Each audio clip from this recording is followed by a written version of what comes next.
On today's DNVR Broncos podcast, we have Broncos legend Aqib Talib joining our guy Bennier Fowler, and we're going to break down part of the interview, and you don't want to miss it. The interview with Aqib Talib starts now.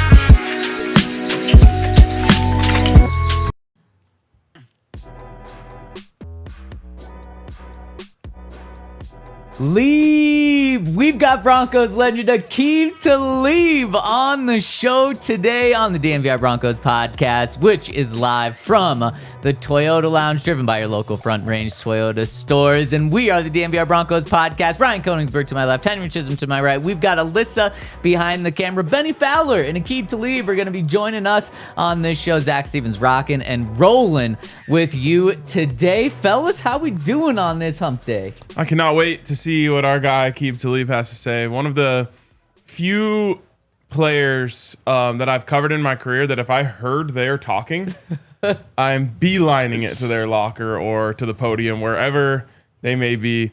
Or to this show. Or to this show, exactly, in this case. So just appointment television every time Aqib has something to say. And one of the things that makes Aqib so entertaining is, one, he's entertaining as can be. Two, he's unfiltered. So he's going to say the truth, whether it's like he's talking about a teammate and saying that guy needs to play better, or whether it's talking about an opposing team. And the other reason that makes him so entertaining is just the way he presents things. And I promise you, this does not disappoint at all. Oh, and the fourth thing that makes him so entertaining to talk to, he's one of the smartest players that's like ever played in the NFL. We heard Chris talk about him last week and say he's all about football. All he did when he played football is either play football, watch film, play Madden. Everything he does is about football. The conversations he has is about football. In fact, Chris Harris even went one step further and said that's all he does now. He's either coaching his kids, he's either working out, or he's watching tape or playing Madden or something like that. And so this guy just lives, sleeps, and breathes football. Yeah, I reference like things that I learned from Aqib all the time. Even on our Buff show, talking about like young players coming up. And I just remember him talking about Marcus Peters one time, and he was just like, if he watched as much film as me, he'd be as good as I am. Wow. And it was just like all of it, like Aqib was like, he couldn't believe the fact that people in the league didn't watch as much film as he did, because he's like, it makes it so easy. Yeah. Like if you just watch all of the plays, then you know what they're going to do. It was kind of like so black and white to him. And I think about it all the time. He truly was a person who never skipped the work. No, never. Mm-hmm. And so a little tease as to what we're going to hear from Aqib today. So we're going to play parts of the interview that he had with Bennier Fowler, then that entire interview with Benny, which is over 30 minutes long of Benny and Aqib, drops at the end of this show on YouTube. So make sure you're subscribed to our YouTube channel, and then you're going to want to check out that entire interview at the end of this show, dropping at noon Denver time. But we're going to hear on this show today from Aqib Talib his message to the current DBs, including specifically to Jahdae Barron, which is really good stuff there. How the Broncos closed the gap against the Chiefs. This might be one of the best answers I've ever heard, just in life. It is entertaining. It is informative. He talks about his experience, so I absolutely love this one. Then he also gives his favorite Peyton Manning memory, and anytime you get a Peyton memory, especially coming from Aqib, you know it's good stuff right there. His favorite pick six, which there was a little tease of that last night on our social channels. And then he talks about the mentality that he brought to practice, mentions Demaryius Thomas, and a really cool story there. So a lot to get to. And before we get to that, we got to dive into how we're starting every show this week, our Mr. Bronco Poll. And we want you to vote. So do one of you, Henry, reset what a Mr. Bronco is. What should the people be voting on in this matchup between Quinn Miners and Jonathan Cooper. So we're stealing it from the Nuggets guys who named Gary Harris Mr. Nugget like 5 years ago. And then, yeah, it would have been more. That would have been like Gary Harris 7 years ago. 5 years ago, probably. Wow. When did they trade for AG? That was the end, yeah. Yeah, no, it would have been. So it would have been like at least a year before that they called him Mr. Nugget. Who knows? It might have been even longer before that. So he gets traded. They move it to Monte Morris, and now Aaron Gordon is Mr. Nugget. But it's a glue guy. It's the heart and soul of the team. It's a guy who does everything team first, not self first. Yeah, that's Mr. Nugget. To take it a step further, it's like not just team first. It's like community. City. And that means, yeah, but exactly. It's not just the team, but it's the fans. And like the city and Monte was everything up at Buffs games watching like CU's women's team play. Yeah. Yeah. That's really cool. In AG, the most recent Mr. Nugget, of course, walking the streets with fans after the championship. So we're not voting on who the best Bronco is in terms of on the field. That really has nothing to do with this. So in the Toyota chat, if you're tuning in with us, make sure you vote in this. It's just at the top of the chat on the YouTube side. So make sure to tune into the YouTube one and then vote at that. We will reveal the winner of this round at the end of this show. But without further ado, or ado, I don't know, even though it doesn't make sense. Just keep leaning into further Without to do. further ado, let's hear from Aqib Talib, and let's start with the advice that he would give this current Broncos secondary. And I believe we've got the question teed up from Benny right now. Let's bring it into this year's Broncos, man. They just drafted Jahdae Barron in the first round. I'm not going to say they are a no-fly zone 2.0, but they do have some talent. You know, they got a long way to go. Yeah, they got some talent. They got some dogs on there. But talk a little bit about what you would tell them just as a mentor from what you've seen from them last year. I know you watch a lot of ball. I know you watch a lot of tape. Yeah. Add Jahdae Barron. How would you coach them up? Man, I would tell them guys, first of all, man, get a DB night, man. During OTAs, get a DB day. One time y'all get done at it, y'all in there from 8 to 12, right? Right. Have a day or two where y'all go chill together, where y'all go hang, you know what I'm saying? Because that camaraderie, man, makes you be able to talk to a guy. That made me be able to say, TJ, bro, get your ass over the top. Or it made me be able to talk to him the way I want to talk to him because I hang out with him. I talk to him all the time. I'm comfortable with him. You know what I'm saying? Mm-hmm. If you're not really comfortable with a guy, you're going to mumble it under your breath. Bro, this dude ain't tripping. You ain't going to say it directly to him because you don't know how he going to react.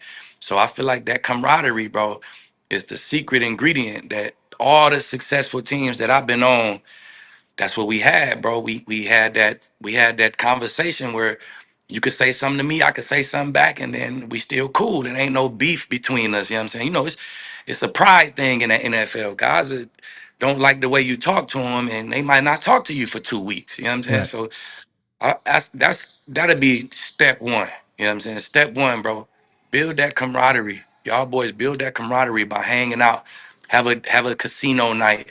Have a DB night. You know what I'm saying? Just build that camaraderie. And I think that'd be the first thing I tell them to do.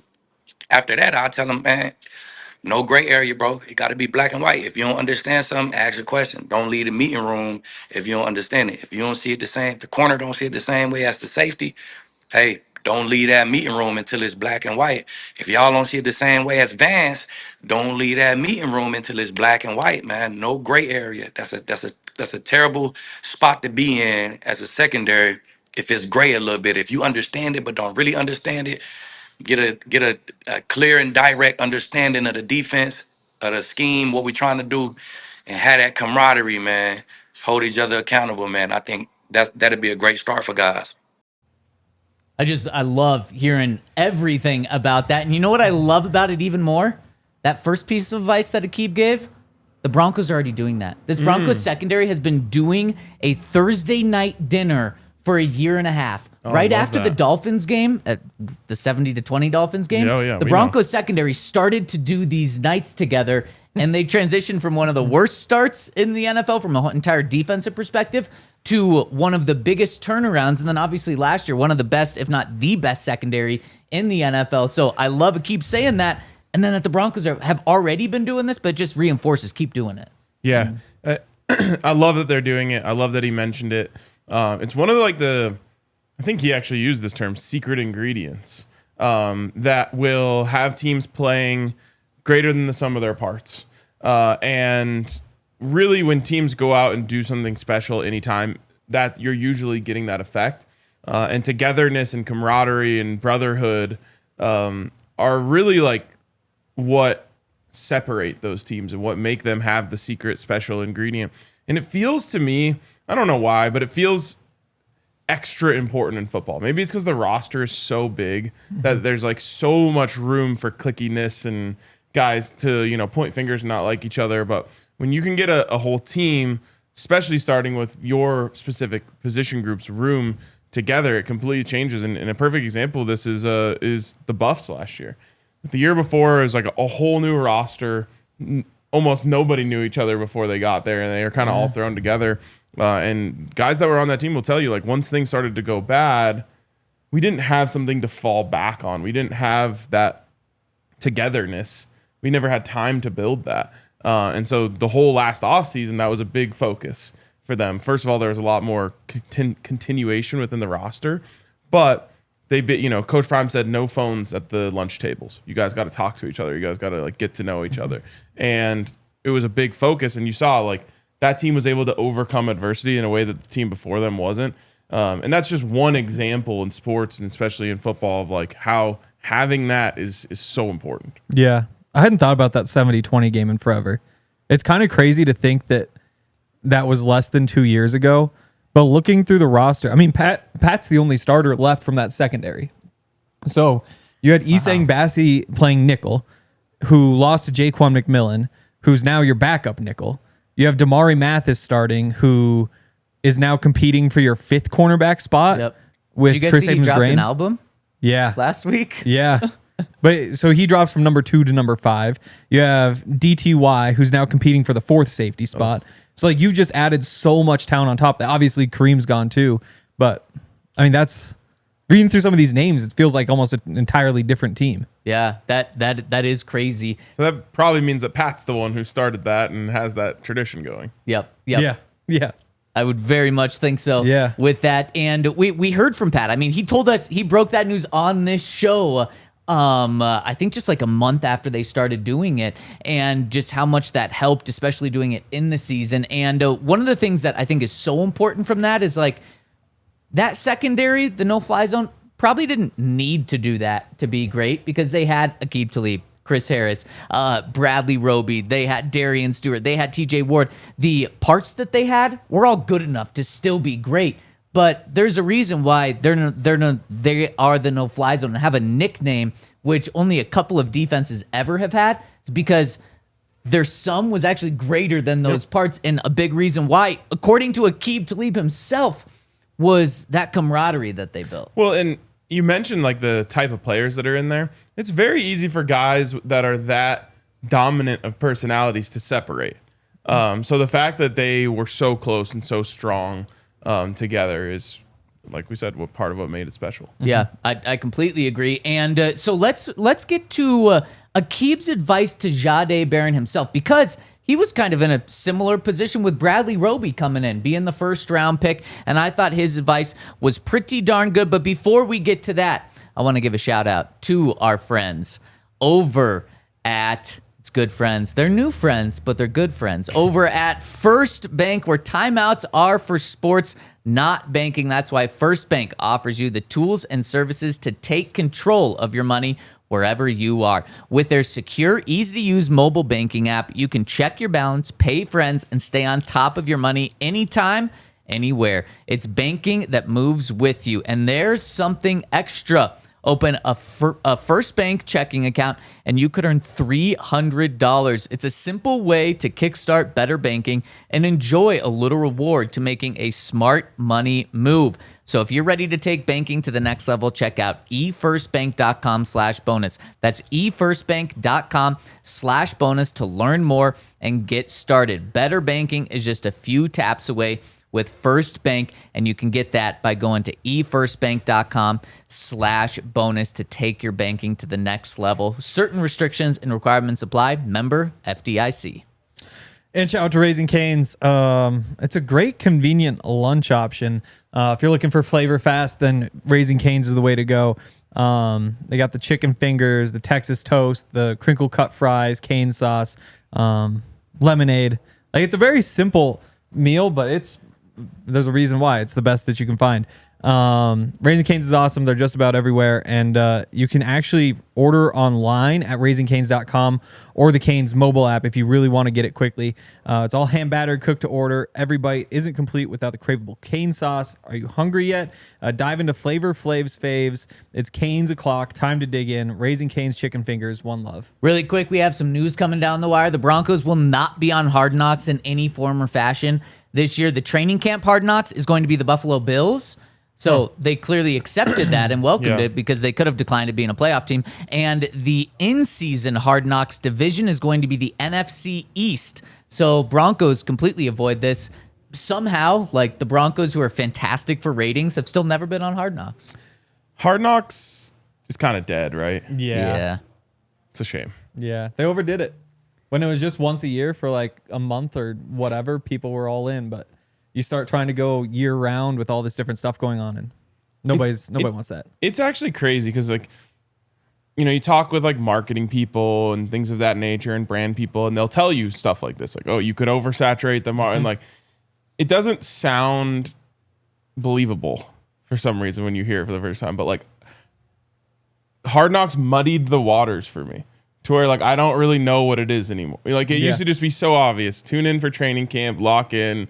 You got like 4 episodes. They're all going to be really good. And then it's over. Now it's like, wait, there's an in-season one. There's like 47 knockoffs of it. There's a college one. Like, it's just, you're right. They did too much. Yep. And Bill Belichick, well, maybe his girlfriend, maybe fiance, there's reports coming out now, said no to that going to UNC. And I mean, the best Hard Knocks that we've had in the past many years was the off-season one last year with the Giants, because it was such a cluster F.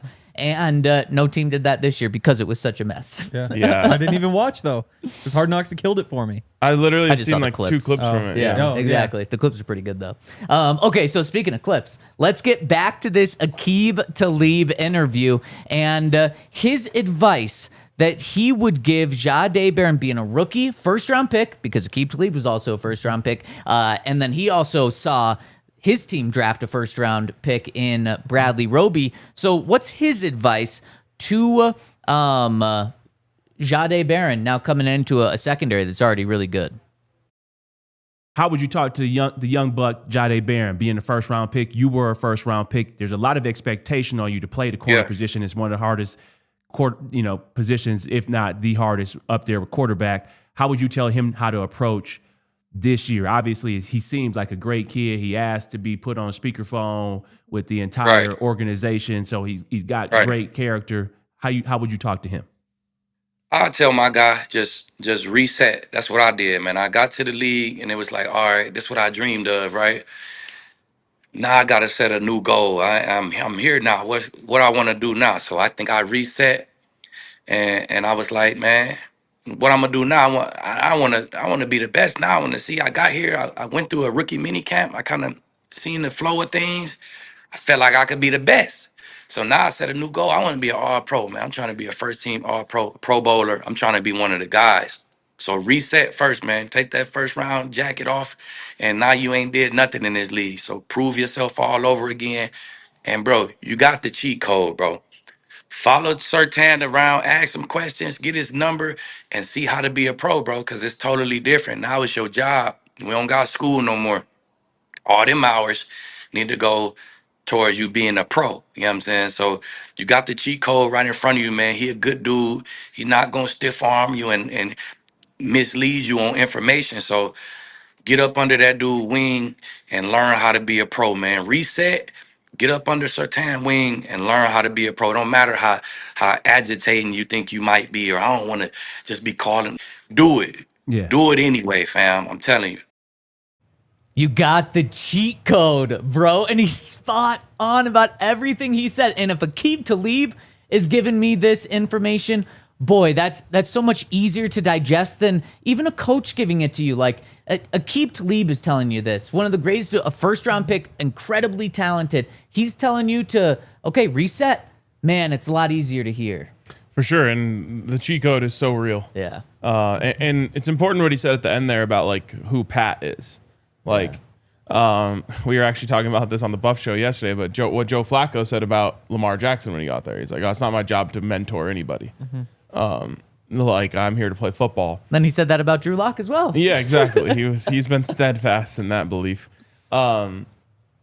It's very different, I guess, from a quarterback position where there's only one that can be on the field. But either way, like Pat was never going to have that mentality, and I'm sure he would love to have Jahdae just kind of following him around so he can give him all the information that he needs. Because in the end, like these guys want to win. Yeah. And a lot of times when these rookies come in, like the team knows, like we have to have that guy playing at their best to make it and achieve our goals. So like, those guys are hungry to help out the younger players.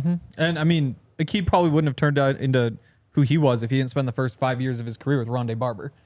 You know? So like, especially a couple of the mistakes that he made early in his career that could have cost him maybe even more than they did. Having a guy like Jahdae Barron who keeps you on track and teaches you things, like that's just so valuable. And also, not only would Barron being good help the team in the secondary, but also help Pat, because that means quarterbacks might throw a little bit more toward Pat's side. I still think they'll try to avoid him as much as they can, but then Pat can get the pick sixes and turn those into big plays and then just help him earn maybe a second Defensive Player of the Year award.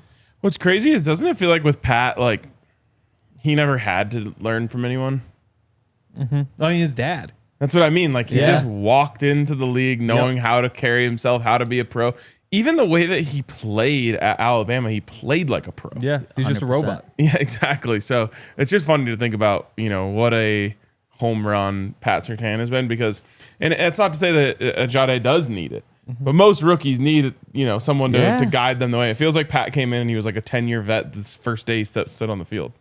Have you heard the rest of this interview? No. Because what you two just said covers some of the other parts of exactly what Aqib Talib said, including Jahdae Barron, like you said, Henry. And you're going to have to stay tuned to the rest of the interview. You can watch that today at noon right after the show. But speaking of Pat, he actually talked so much about Pat that we're going to play that on tomorrow's show as well to really dive into what Aqib thinks of Pat. And Ryan, a little teaser, he said those exact words. Seemed like he was a 10-year vet on day one entering, and just how rare that is. I think it was even taken a little bit for granted because Pat wasn't a big talker coming in.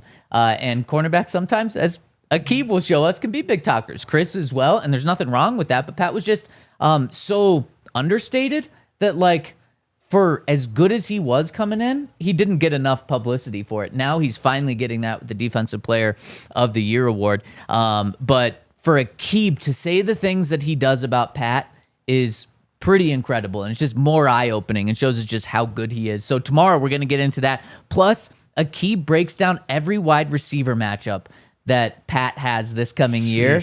And it's fascinating. And I think it just shows, again, how good Pat is. But I mean, he's so spot on.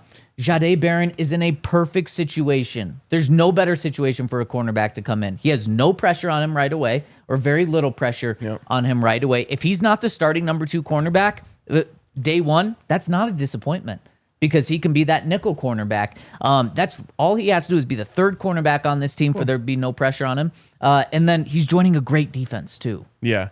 I don't look at it as the third corner. I just look at it as the first inside guy. Yeah, that's fair. And I think that's what they brought him in to do. But you're right. Even the luxury of Jaquan, like, takes pressure off of him. Now, I think there would be disappointment if he didn't win that job over Jaquan, but still, it's not like the season rests on the shoulders of Jahdae Barron. No. If he's not ready, they aren't going to put him out there. Yes, exactly. Where let's say the Broncos drafted, I don't know, any other position, realistically, like just a lot more pressure on that person. Yeah, probably. I mean, let's say they draft like Buka. Yeah. Like, we're sitting here saying, like, okay, like, got to be upwards of 1,000 yards in year one to really justify this. Like, Or Genty. yeah. Which, did you? I think I saw somewhere that Genty paid over 6 figures to get number 2. I saw that too, Yeah. and he paid it to the kicker, right? I think so. It's worth it. Is it? That was the first thing that crossed my mind when I saw that. Like, I mean, I guess I don't know what other numbers were available, but I mean, he's been number 2 for forever. If your option was, I mean, if RJ Harvey's sitting here at 37, if he had paid $600,000 to be whatever else, I wouldn't blame him. But I thought I saw RJ Harvey also said like he's not keeping that number. Yes. yeah, he's made it very clear. In fact, the person that's campaigning for him to change numbers outside of me is Sean Payton's daughter. Megan Payton is campaigning for him to get in the single digits, and she talked to him. I think the clip came out just a couple of days ago. She talked to him at the NFL rookie premiere, and she said at 4's open. He said 4, but I want 5. 5's open. 5's not actually open. It's veteran receiver. No, quite Sherfield. Receiver, yeah. Veteran receiver Sherfield. So he's hoping he's cut, I guess. He's not getting cut. No, he's not. He's a special teams ace. Yeah. Yeah. So but maybe it is good to know RJ Harvey had never heard of him before. Yeah, exactly. Looking through the roster, thought, this guy. No, you just didn't even see him on the roster. That's gonna be open later. Was it? No, 4 was Zach Wilson. Yeah. 4 on a is running open. back's kind of weird. I think Yeah, I 4 is agree. the only single digit number that's open outside of. I like the. Of course, 7, I which is like better. the 30s. Cook for were running back. 4 at some point. Yeah, Cook was 4. He changed with. It's a fine number. Vikings. I think 37 is disgusting. James Cook is Henry too. and actually a lot of people in the Twitter chat were like, no, it's a good running back number. I was blown away. I thought there'd be 0 support for number 37. Like 31 would be better. I kind of like. Wasn't estimate 36. 37 last He year? was, and then he changed Yeah. right when they cut and opened up number 23. So he immediately switched to that. I Yeah, like those big 37 is not numbers. it. That's fair. Especially for a speed back, which he's not only a speed back, That's the but thing. speed Yeah. is part of his repertoire. Man, number 4, I could could get get behind in. it. I could get behind that. One more thing before we hit what I think is just the quote of the year from Aqib Talib is at the very first, when Benny was asking the first question about like what advice would you give to this Broncos secondary, Aqib threw in the middle of his question, talk about the Broncos secondary, quote, they got the guys. Yeah. I think that should not be overlooked. This is, again, Aqib Talib, who knows what a great secondary looks like better than anyone else. He and Chris Harris have both said that similar sentiment about this secondary. And taking a step back, 1, I think it's really cool. 2, I wouldn't have been surprised if they actually both had like the opposite view. Like, no, these guys got to earn it. They got to do it a couple of years in a row until we know that they're the guys. I just think this is such a compliment that they're not doing that to this group of guys. They're seeing the talent and they're not crowning them right away. They're not giving them a nickname right away. But I think that is pretty telling of how good this secondary can be. I couldn't agree more. And you're right about the fact that they could have been like, yeah, they got guys, but they're nothing like us, you know. And not that they have to compare, but they were very declarative. It wouldn't have surprised me with how honest Aqib and Chris are if they would have said that, and there would have been nothing wrong with it. Especially because it's their own team that they're talking about right now. Yeah. So they had 4 of the 5 in 2014, right? It was 2015. Darian Stewart came, and then that was kind of the final piece. Yep. So like before they were all together, Chris Harris didn't make a Pro Bowl until he had Aqib and those other guys. I think Aqib made 2 Pro Bowls before. Darian Stewart didn't until after the Super Bowl. TJ Ward didn't until he was a Bronco. No, he made one with the Browns. So you look through and say like, okay, Ufunga is every bit as accomplished as TJ Ward was when he joined the Broncos. Darian Stewart didn't make the Pro Bowl until after the Super Bowl. Brandon Jones playing well. Like, could he follow that path? Pat, more accomplished, obviously, than Aqib. Great player, but Yeah. there was just a tier difference. And then Chris would have done more than Riley. Barron coming in the Roby role. So, I mean, it's not like they're that far off in terms of just, like, assembled talent. Now it's just taking the step and playing together. Tim Wenz is on you for ripping 37 as a Grizz fan. I'm guessing there was like a linebacker with like long blonde hair who was like really scrappy. The best defensive player from Montana every year wears 37. Oh. Yeah, it's a legacy number. Okay, no wonder you like it then. That honestly might be what's in the back of my head. Yeah, that's also you didn't rip it. Yeah, ever. to have That was Henry's not me. back, I think 37 is a terrible number, I liked especially it. for a running back. Henry likes it, so Yeah. It's not a terrible number as much as it is just the number of someone who's going to get cut. My thing is, it's which like, means it's a terrible number. if you line up though and the running back is wearing 37, you know it's going to be a long day. No. Like you see Sean Alexander back there, and you're just like, oh, okay. Well, that's because it's Sean Alexander, not exactly. because of his number. But wearing 37, that's like he's coming at us over and over and over. Like you see like 21 or whatever, and it's like could be a good player, could be like explosive, all that sort of stuff. 37 as a running back is like a message though. See, I could get behind it if it was like 40. I mean, I don't know about 40. Like 43 could be good. 42 could be good. You know what? Let's 44 hear. could be good. I had a good transition, then I totally messed it up. So let's hear from our good friends over at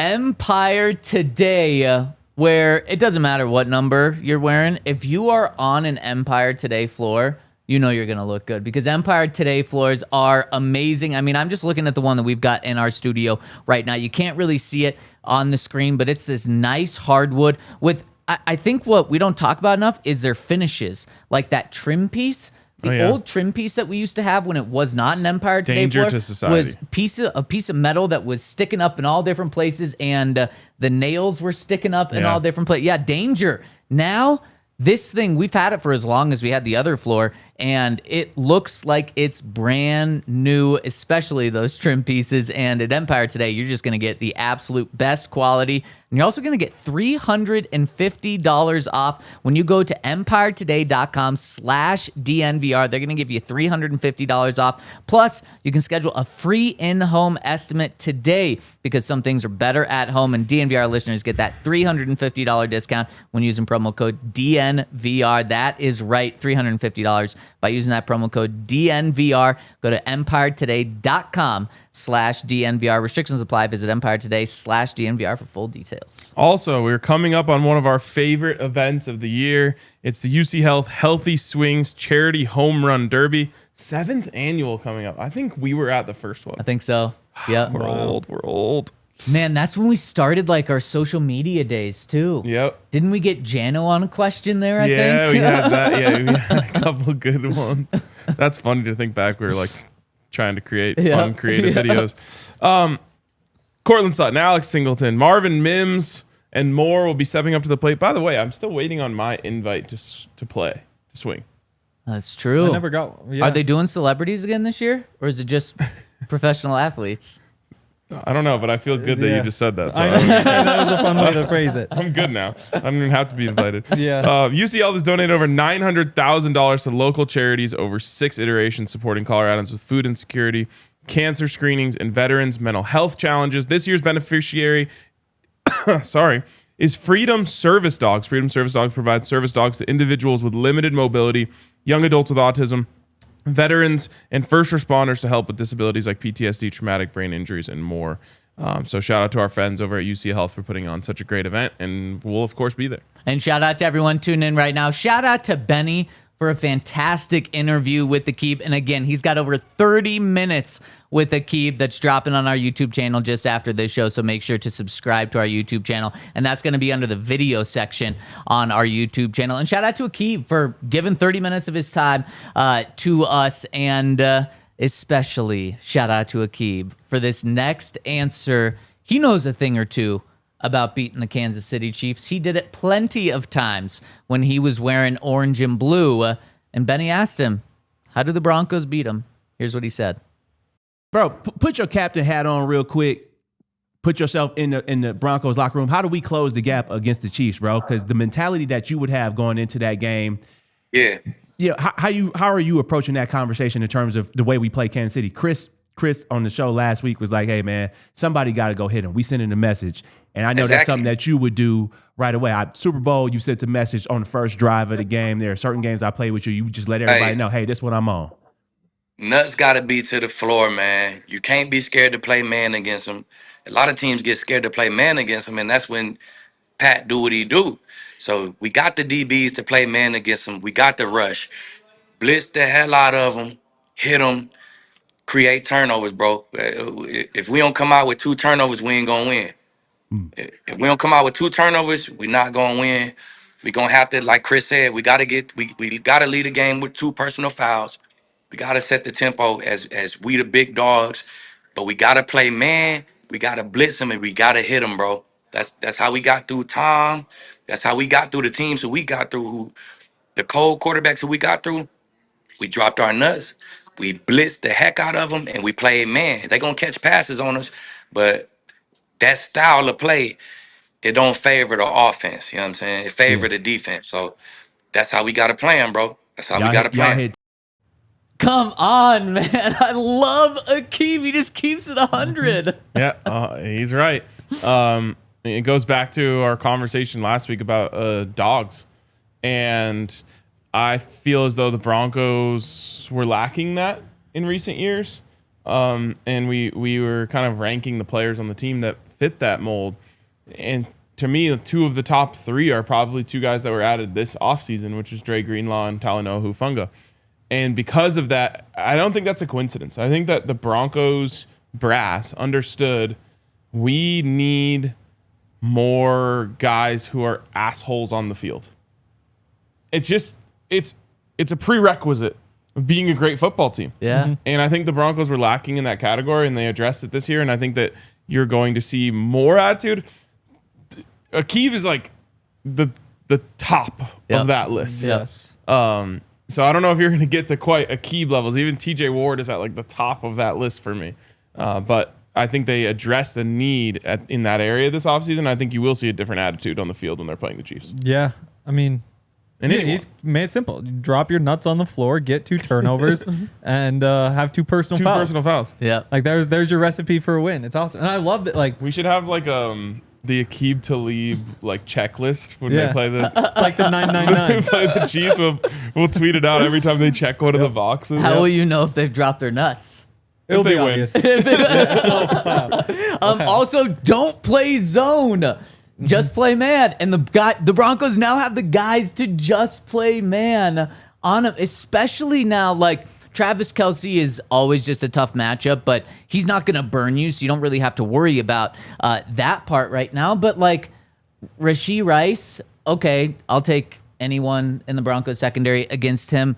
I'll take anyone in the Broncos secondary going man up against these guys. It's like thank goodness there's no more Tyreek Hill. Because Tyreek Hill, that is way more difficult to just. Even Chris Harris said Tyreek Hill ran the best route he's ever seen on him when he burned him in one game. And you don't have to worry about that. So the game plan is simple. Blitz the hell out of him. Play man. Don't be afraid to get a personal foul. And speaking of the personal fouls, I asked Benny after. I was like, so the entire locker room knew that you were going to go and get a personal foul in these games in the Super Bowl. He said, oh, yeah. And I said, but the coaches didn't, right? Like, they wouldn't be cool with that. He This said, was Aqib? yeah, this was, I asked Benny about Aqib, yeah. Okay. And I said, but the coaches didn't know. Like, they wouldn't sign off on that, knowing coaches. And he said, oh, the coaches knew? And I know said, a coach who would sign off on it. well, that's very true.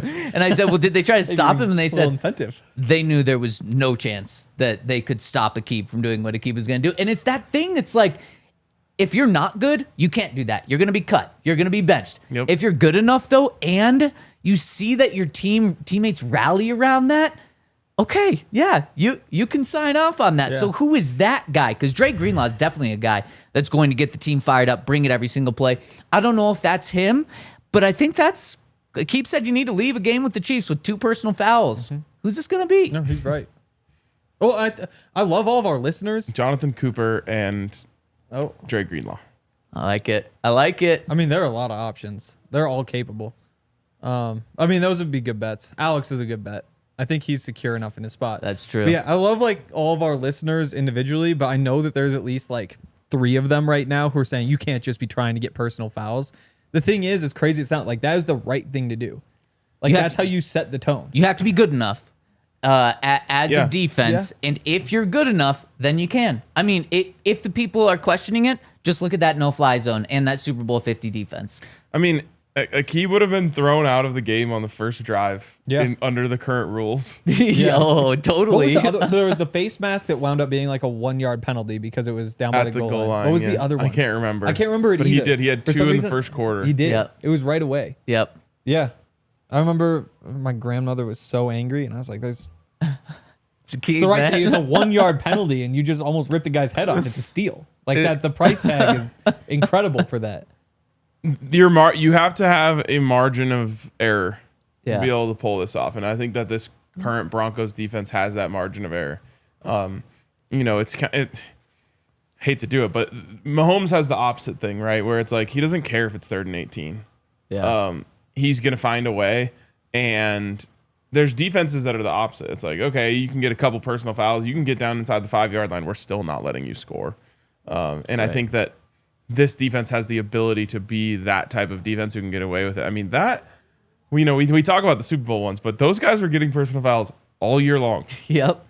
poking guys in the eye and late hits and Fake helping guys up. Was that that that was year? the next No, year. that was Malik Jackson was guaranteed a personal foul every single game. Yeah, like they were not messing around. But here's the thing. Fear exists in the NFL. Yeah. Like these guys are way tougher than any of us, but they're not incapable of fear. Nope. And you as a defense can inflict fear on your opponent, and that defense absolutely did. Of 100%. And then you also know in the back of your head, if you're a defense, not only are we great and we're going to stop them and hold them to a field goal instead of a touchdown or hold them at the 50 so they have to punt, we also have Bo Nix and Sean Payton on the other side, and they're going to be able to score points. It's not like we will only win if we give up 10 points or fewer. No, we can allow 13 points and still win 31-13 because we got the offense for 3 of the years with Payton. You never had to worry about the offense. If you had a personal foul and it did cost you 3 points, okay, well, Peyton's going to make up for that right then. Yep. It's kind of ironic that in the time where they really became dogs is when maybe the offense, they weren't able to rely on as much, but they knew they were that good. They knew that they were going to be that good. Okay, so let's continue with this conversation and hear more from Aqib Talib because actually we got a lot more from Aqib Talib. But really quick, I want to give a shout out to what we're doing here at DNVR.com. Make sure to become a diehard. We got the new intro offer going on right now. You get a free t-shirt with it. You get all of our content. And I promise you, we're kind of in a slow sports moment right now, but not over at DNVR.com. We're going to be giving you the latest on everything Broncos, including OTAs starting next week. We're going to be out at practice, and then you also get all of the Nuggets head coach, GM search updates, Avs, everything going on with them, Rockies, and everything over at DNVR.com. You get a free t-shirt, access to a premium written content, entrance to the Discord lounge, discounts at the bar, and discounts on all of our events. And speaking of our events, join us in London. It's going to be the trip of a lifetime and definitely the trip of this year. So make sure to check out and roll with us over at DNVR.com. Okay, let's hear from Aqib Talib. Benny asked him his favorite Peyton Manning story. And Aqib had to think about it for a minute, but then a fun story popped up. Aqib, what was it? One of memory I always remember is one time we went out there and we just said like, hey, it's walk through. We gonna knock all Peyton passes down. And we just pissed him off. We pissed him off to the point where he just stopped throwing it. He just and just stopped throwing the ball around. You know what I'm saying? So that's just how competitive we was, how competitive he was. He didn't want to see his balls getting knocked down in walkthroughs. And we didn't want to see the ball getting caught us on the walkthrough. So hey, don't throw it then. You know what I'm saying? Just go through your reads and don't throw it. So I specifically remember one of those walkthroughs where Peyton was kind of pissed at us for that. Man, that's how you know you have a good team, is when practices are that competitive. And even like in a joking thing, one side gets pissed off and the other side gets pissed off. I love it. It's just like a no easy buckets mentality. Yeah, you know? yeah. It's like if a guy shoots after the whistle, like you knock it down. You know, you don't let them feel the rhythm. It's a little different when it's your own team, but it's so on brand. Yeah. So did you see there's no tax on tips anymore? I did see that. Do you think like a bounty gate type situation, it could just be considered a tip to the players? No. You don't think so? You're really trying to bring this back. Well, no, it just kind of crossed my mind where it's like if you're the coach and you're just like, hey, here's a tip. Yeah, I don't think that's how Maybe. that works. Can you tip your own employees though? Because wouldn't that be a bonus? Oh, that's true. And I then think the bonuses are players- taxed a lot. We could probably The tip Players them. Association would right. push back heavily on performance-based pay. I mean, that's what tips are, though. It's like, oh, I you know. were a great waitress, so but Yes. it's not paid out by true. your company. It's paid out by True. an outside source. Maybe a better this- idea for like an NIL. I was going to say, college this seems like a college football thing. loophole that's to me. a tip. Yeah, those could be tips. Or you know how people will donate to bring X player back? You could donate to a tip jar, is Yeah. what you could call it for players. Yeah, Run by Henry. a tip jar. This week we're tipping you, and you just happen to rip a guy's helmet off. Right. Yeah. Yeah, It's like Scholar Athlete of the Week. exactly. Yeah, we'll call it the good guy award. Well, and now you do get fined for personal fouls in the NFL, so the Yeah. tip jar is a way to pay that fine back. Yeah. Man, so the person who's getting one of these 2 personal fouls is also losing money out of their pocketbook. That's true. So Yep. maybe you got to look at a guy that's getting paid a lot of money for that. Yeah. Okay, so Benny then asked Aqib about his favorite pick 6. And man, this just brings a smile to my face. He's got, what, 10 in his career? 10. Oh, so really quick, also before we hear from this, just a little tease to the rest of the interview. Benny brings up how Aqib used to tease him for having more touchdowns in his career than Benny, even though Benny was an offensive tough. player. And it's right. Benny Yeah. finished his career with 6 touchdowns. Aqib finished his career with 10. Aqib, I think a couple years on him, but still. Yeah. I mean, Aqib, honestly, very Deion Sanders-like in his ability to make a play once he got the ball in his hands. Yeah, big time, big time. And this one, it's exactly that. This is exactly what he did. So let's hear from Aqib. Last question, man. Favorite pick 6? My favorite pick 6, it probably was, I think it was Andrew Luck threw me 2. But the one in Denver at home, it was like 3rd and 17. And I was like, all right, they finna run this 7-stop. I knew exactly what they was finna run. And they ran it. I got a great break. I kind of stayed square. I never stay square. I kind of stayed semi-square, came out of it, took the ball from juked again, and it was to the crib. And then it probably was my favorite because it was right by my suite. My suite was like right here. And I scored, and I seen clear as day my family going crazy in the suite. And it probably was my favorite one. 4th quarter pick, man, it's kind of changed the game a little bit. If I show somebody a pick 6, I usually show them that one. So unfortunately, we can't show the pick 6 because of the NFL and how strict they are with highlights. But if you go to DNVR_Broncos, we tweeted the exact pick 6 last night, so you can see it.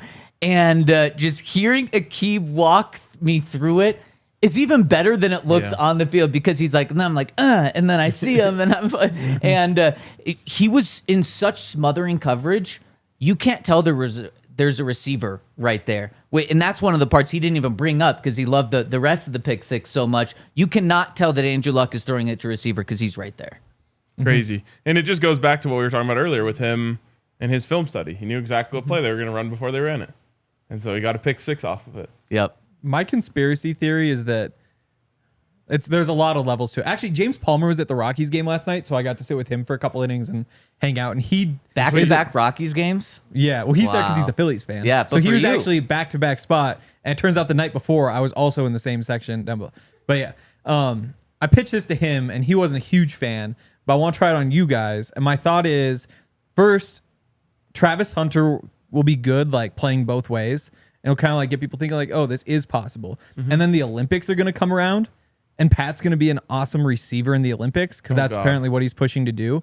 And then after that, everybody's going to want Pat to play both ways because you're going to have Travis doing that and doing really well. You're going to have Pat coming off the Olympics doing well, and there's going to be a push. Yeah, well, Pat is the one who's making the push himself. When the idea of the flag football Olympics came, I think it was in the middle of last season, he was asked about it, and he said, I only want to play offense. And it's like, okay. They should just send Oregon's football team for the flag football Olympics. Just speed. Wow. Just, they don't like tackle football, so. If Chip Kelly isn't the coach, I feel like we're really wasting our talent. That's true. Like that should be the guy coaching our flag football team. Totally. Yeah, I was just making a joke about how they're normally soft. Yeah. Thanks. My take on this is so bad. I don't want any of my players playing, our team's players playing in the Olympics. Just too risky. Yep. Especially right before training camp. And like It's going to be such a small team. It's 10 players. 10 total players? 10 total players. Isn't it 5-on-5? Yeah, it's 5-on-5. Yeah. So 10 total players on a team. With the USA, like, aren't 95% of the players in the NFL American? Like More it's than that. it's not Probably like 99%. it's not like basketball. It's not like baseball. It's not like hockey where they're from all around the world. No, they're all here. See, have you seen the highlights of that one quarterback who's like the best flag football quarterback? I kind of just like let him go out there. No, Forget Patrick Mahomes. no, let Mahomes go out there. What Have do you you- heard this guy though? This guy's like, who is Patrick Mahomes? Yeah, I'm better dude, than Patrick it's Mahomes. hilarious. It's like, dude, come on, man. That is funny. He has the ugliest throwing motion I've ever seen. Do you know how the rules work? Because like, would you want Lamar Jackson back there to run? If you can run, absolutely. I don't. Because Lamar Jackson would be a million times better throwing the ball than any of the other countries' flag football. So like, you're losing just a tiny bit, but adding that speed. Well, you could put what if you put Mahomes, Allen, and Lamar Jackson all on the field at the same time? You Use can it. just like throw it around and I mean, I guess we can do whatever we want. Yeah, We're getting yeah. gold. If I'm Yeah. going to watch it, it's got to be NFL players. No, yeah, I would be more likely. I'm going to watch it either way. It doesn't Honestly, matter. Summer Olympics, not the best. There isn't a lot that really gets me. I like when Nicole is playing basketball. I hate that. Oh, of course, yeah. much. You're So I'm just too just scared. scared. Yeah. Yeah. You're too scared. But then, like, I don't need to see people run or jump or throw things. There isn't a lot in there. I that, like the running and jumping. Really? Yeah. It's just so dry. It's like they swim so many different ways. Oh, but swimming's they're all the best. basically the same. Okay. Wow. Football, Hot take. football could be nice. No, the golf is good. Yeah. I mean, I didn't know there was golf. Yeah. Yeah. Wow. Huh. So, final answer from Aqib Talib is him talking about his competitive mentality that he brought to practice. And man, we've already heard a little glimpse of it with him not allowing Peyton any of Peyton's passes to be completed. But this one just stood out to me. And when you guys are listening to this, I want you to think, who is going to be this person on this Broncos team that makes practices like this? Here's Aqib talking about it. Man, you've been on some real competitive teams, man. You obviously New England, then coming here and us winning Yep. the AFC West, winning the Super Bowl, and then going back to the Super Bowl with the Rams. I tell Yep. people all the time, people always talk about, practice was like a game. In Denver, when I was playing against y'all, it really was like a game. And I went to other teams, and they didn't take it that serious. Talk a little Right. bit about that mentality that you either learned from the Patriots, or was it something that you just had when you first got drafted, or you've had a long time, just bringing that type of competitiveness to games or practices? I think I always had it, man. If you ask my high school coach, man, if you ask Bill, if you ask Coob, if you ask Wade, like, what's one of the best things y'all like about Keeb? I guarantee you, all of them say something about practice. Like, hey, the way he practice, he makes it competitive. If RIP, rest in peace, my boy DT was kind of having one of them lazy days. Oh, then I'm gonna talk. Hey, He was on it. call a lot of man. Hey, call a lot of man, coach. He don't feel like practicing today. I'm gonna choke him out. I'm gonna just trying to talk noise to him to kind of make him say, bro, you got me messed up, bro, and like kind of raise the level of that practice. I feel like I just knew how to bring it out of guys by talking and being a little chippy, and I don't know what it was, man. Something about me in practice is that's just something God gave me, man, because I feel like I've been doing it since basketball way in fourth grade and stuff. You know what I'm saying? If I'm gonna be good in the game, I had to do it in practice, man. I'm like I said, I'm working on that confidence. I'm working on that mentality. This is how I want to play in the game. So what better place to practice it than in practice, you know? So it's just something I always hung my hat on, man. I gotta be the one. If it's flat out here, let me be the one to raise it up. And if it's cracking out here, I'm excited. I'm gonna be a part of that. Man, I feel like so too often you hear the phrase like practice makes perfect, practice how you want to play in a game, and that coach speak just kind of makes it feel like cheesy and dull. And then you hear Aqib say that in Aqib's way of saying it, and it's like, oh man, if Aqib's doing that, then yeah, that's exactly how you should be going. He goes like, I think people don't understand why coaches care so much and they talk so much about, oh, I got to see it in practice before I can let a player go out there on the field. And it's like, if you're willing to loaf in practice, how can I be confident that you have the drive and the want to go out there and be your best on game day? And like when you see Aqib doing that in practice, it's like, yeah, he doesn't want to lose any rep. He doesn't want to get beaten anything. And then on top of it, he goes to the next level because it'd be easier to just say like, oh, he's going to take it easy today. That makes my job easier. No, he wants the best out of you too. So he's going to shit talk you into playing better so you can push him even harder. And he's going to threaten to choke you out. I think he means in like the coverage way. Yeah, okay. Yeah, Not like exactly. literal. And he does it. He's not just like, DT, you better step up. I know you're being lazy right now. No, he tells the coaches, call him man. He's being lazy over here. Yeah, that's you need someone like that, several people like that if you have them, and that's the whole idea of like player-led teams, right? Yep. When the players are pushing their teammates to practice harder, you have a good chance, especially the best players. Yep. And I think this is a big thing Dre Greenlaw is going to bring. I think this Broncos team already has, especially on the defensive side and on the offensive side in the trenches, already has these type of guys that'll make practice competitive. But Dre Greenlaw is just going to turn that up a notch as well. We're putting a lot on Dre Greenlaw. We are. You got a lot of money, but like, stay healthy. We're kind of expecting him to be like the captain of the defense. Him and Alex Singleton are going to be big together. Yeah. And the crazy thing, Dre Greenlaw, man, he did get a lot of money, but his contract boiled down to 1 year, $11.5 million, essentially, with the guarantees. His former inside linebacker player, Fred Warner, just got literally double what Dre Greenlaw got. And Fred Warner is the best linebacker in football, so he deserves to be the highest paid guy and everything like that.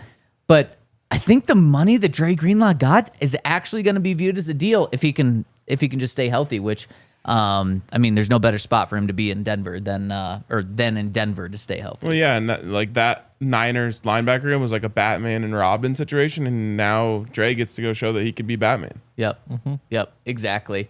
So shout out to Aqib, shout out to Benny for an awesome interview. It is going to drop the entire thing, all 30 minutes, if you want to go listen to it, in just a couple of minutes. But before we get to that, got a couple of super chats. First one coming in from Just Him, who says, do you guys do events and tailgates for home games? Definitely maybe going to do it a couple times from Utah. Also, go Utes. I love seeing players go to the Broncos. Man, Broncos got a lot of Utah players on the team. And as Ryan said, of course, we got a tailgate before every single home game. And they go hard. Yep. Just about every tight end from Utah comes to Denver. Yeah. Except for the good ones. Yeah. Other than the good ones, they get them all. With Yasmin, they got Fotheringham.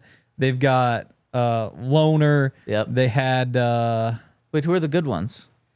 like Dalton Keithy. Kincaid. Oh, yeah. okay. Keithy Yeah. was awesome there. Every backup tight end from the Utes winds up being a Bronco. I'm not sure if there's more Utah players or Texas players on the Texas. team right now. Yeah, it would be Texas. You 'cause hear only- about the Texas guys, but there's a sneaky number of Utah guys too. Yeah. there Yeah, is. I mean, there's 4 now. I mean, 3 of them are new. But yeah, Yeah. It's crazy. So yes, make sure if you come out, No, make sure Yasmin's to gone. join our So there's tailgates. 3 now. Yeah, they cut Yeah. Yasmin. I just have to say this. Do you ever notice the rhythm that Aqib speaks with? No. He speaks with like perfect rhythm. really. It's so like audibly pleasing to me. Oh. The way that he talks. Yeah. I could hear him read books. Exactly. That's what I mean. It'd be Yeah. incredible. That's how Ali's been trying to get me into audiobooks. Yeah. Oh. They're tough. If there's an Aqib Talib reading, I'll listen to any book. Yeah. I love audiobooks, and that's without Aqib Talib. Man, you get me that, and that would be just absolutely amazing. We got 2 more super chats to hit, but before we do that, we're going to set this thing into overtime to finish out the show. Make sure to go to thednvr.com just to watch overtime, go to thednvr.com. Scroll down a little bit, and the rest of the show is going to be playing there. We're continuing the conversation online. And the next super chat comes in from the real Matt Dog, who says, "What's up, DNVR guppies? Tuned in late. Can 100 Bears beat up Aqib or no? Nope. Streets are begging to know." Well, first off, what's a guppy? It's a little It's fish. Yeah. Oh, interesting. Yeah, I don't know. Yeah. What's up, little fish? I guess. Maybe we should get some fish for the studio. Ooh, that could be cool. Like an orange one and a blue one. Do you have to feed them on the weekends? Okay. Well, I mean, like if there was like a late Friday feeding and an early Monday feeding, it wouldn't work. No, there's usually people here on the weekend. I mean, usually, but I mean, if there aren't, then I don't want the You fish just to have die. Riley from the bar come up Yeah. and feed the fish. That's true. Might be a better idea for the bar than up here. Do No, you I like think it they- better. Maybe It's think safer they're a up it's little- definitely here. better up here. Better up here. I'm in on What? Yeah. the set fish. Yeah. Set fish. There's something. Do we there have for different sure. colors for every show? Sure. Yeah. It's definitely better than like an animal. Bless you. Aren't fish animals? Well, but like a hamster or something. Yeah. It would be if you got like That the thing would be tubes going. loose. You just had a hamster running through the tubes all day. That could Oh actually be my pretty goodness. good. How did we? Oh, can 100 Bears, speaking of animals, get Aqib? No one wants to mess No, with a key. I like bears too much to. I mean, I love Aqib too, but like if you said an animal I didn't like, I'd be more tempted to lie. Like a lion. Can't Who's believe you not a big hate. fan You of don't like lions? lions. I can't believe that. I mean, there are just so many better options, you know. Yeah. They also were like they didn't really earn that King of the Jungle title. It was No, just because given a to tiger them. would kick its ass, but everybody when they think big cat, they think I lion. don't know It's just about overrated. that. Lions are pretty darn cool. Cats of the jungle, cool yeah. cats. They'd be like number 7 on the list of cats, but they're the first cat. I You don't walk know into the about Denver that. Zoo. What do you see? Big lions. They Yeah. aren't. There's They've a earned little it. overrated. They've got a great No. branding arm. Absolutely. They Lion really King. do. If not for the Lion King, it'd be totally different. And the manes are awesome. People like manes. Aiden rounds us out and says, "Great show. What's the Broncos practice schedule?" Great question, Aiden. Next Tuesday, OTAs kick off. They'll have OTA practices on Tuesday, Wednesday, Thursday. We, the media, are out there on Thursday, meaning we are going to be out there, meaning we will break down practice right after it happens next Thursday. Following week, exact same schedule. They're in practice Tuesday, Wednesday, Thursday. And the following week is mandatory mini camp, which is 4 days long, I believe. And anytime practices are open, we're going to be out there and then breaking them down right after practice as well. So stay tuned to thednvr.com. Stay tuned to DNVR Sports. And Aqib's interview is dropped over at DNVR Sports YouTube. So make sure to watch the whole thing right now. Tigers are not only larger on average, they're also more adept at fighting while standing on their hind legs, giving them an edge in combat. Some argue that a lion's mane might provide some protection for the neck, but the effectiveness of this is highly debated. And that is from bigcatrescue.org. Well, Gotta believe the them. good Which, like, thing. why are they? The good thing is, Seriously. yeah, that's I know. very Big weird. They're rescue. commenting on that. Yeah. Good thing that they typically are always on all fours, so the standing on hind legs Yeah. doesn't matter as much. It's true. By the way, all-time back-to-back comments here. 1, Henry would kill those fish immediately. 2, Henry, please don't have children. Wow. I mean, that's just if you say I can't have the fish, then Yeah. obviously I can't have kids. Yeah, that's Like, yeah, we that's could The just natural assume. progression. pretty good point. So Yeah. let's work on your fish skills, and then we'll get to kids. Dre's here. Do you think we could generally manage some studio fish? Pet fish for the studio. Not in a million years. Wow. Better or worse No than hamsters faith. that run around, like in tubes. What Better. about an Fish ant better. farm? No Starting point? No. Studio ant farm?